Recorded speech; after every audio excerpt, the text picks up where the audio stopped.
قیامت کے دن کا منظر قرآن اور حدیث کی روشنی میں ہم جس دن کو یاد کریں گے وہ کوئی عام دن نہیں، وہ دن ہے جب آسمان پھٹ جائے گا،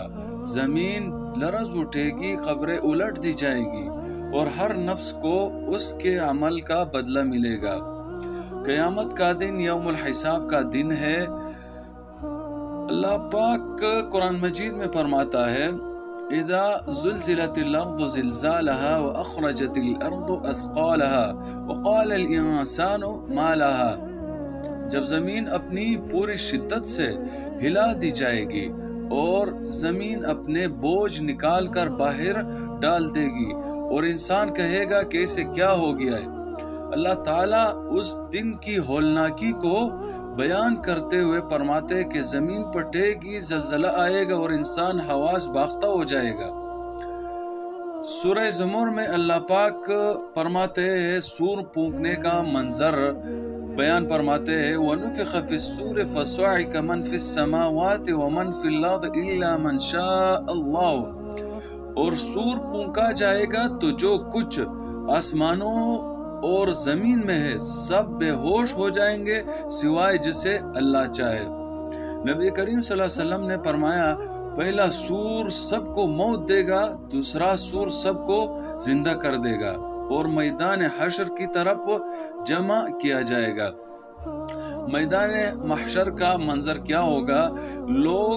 ننگے پاؤں، ننگے بدن، پسینے میں ڈوبے ہوئے ایک میدان میں کھڑے ہوں گے، سورج سروں کے اوپر ہوگا، یعنی سختی کا اتنا شدت والا عالم ہوگا۔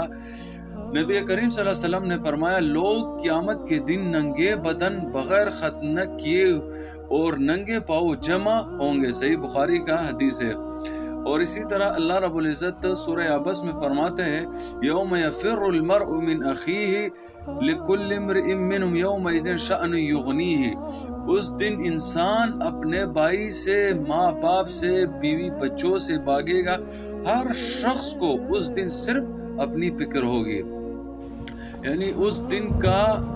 حساب اتنا سخت اور شدید ہوگا۔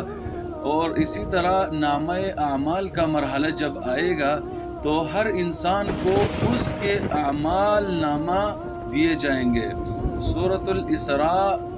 میں اللہ رب العزت فرماتے ہیں وَكُلُّ إِنسَانٍ أَلْزَمْنَا طَائِرَهُ فِي عُنُقِهِ اقْرَأْ كِتَابَكَ كَفَى بِنَفْسِكَ الْيَوْمَ عَلَيْكَ حَسِيبًا، ہم نے ہر انسان کا عمل اس کے گلے میں لٹکا دیا ہے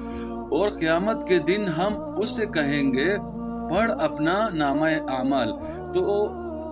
تو ہی آج کے دن اپنا حساب لینے کو کافی ہے۔ اور اسی طرح پل صراط کا جب منظر آئے گا، جنت اور جہنم کا فیصلہ جب ہوگا، اس کے بارے میں نبی کریم صلی اللہ علیہ وسلم نے ارشاد فرمایا لوگوں کے اعمال کے مطابق ان کے پاؤں پل صراط پر ثابت ہوں گے، کچھ لوگ بجلی کی طرح گزر جائیں گے، کچھ گر جائیں گے، پھر جنت والوں کو جنت میں داخل کیا جائے گا اور جہنمیوں کو جہنم میں۔ سورہ زمر میں اللہ رب العزت ارشاد فرماتے وَسِيقَ الَّذِينَ اتَّقَوْا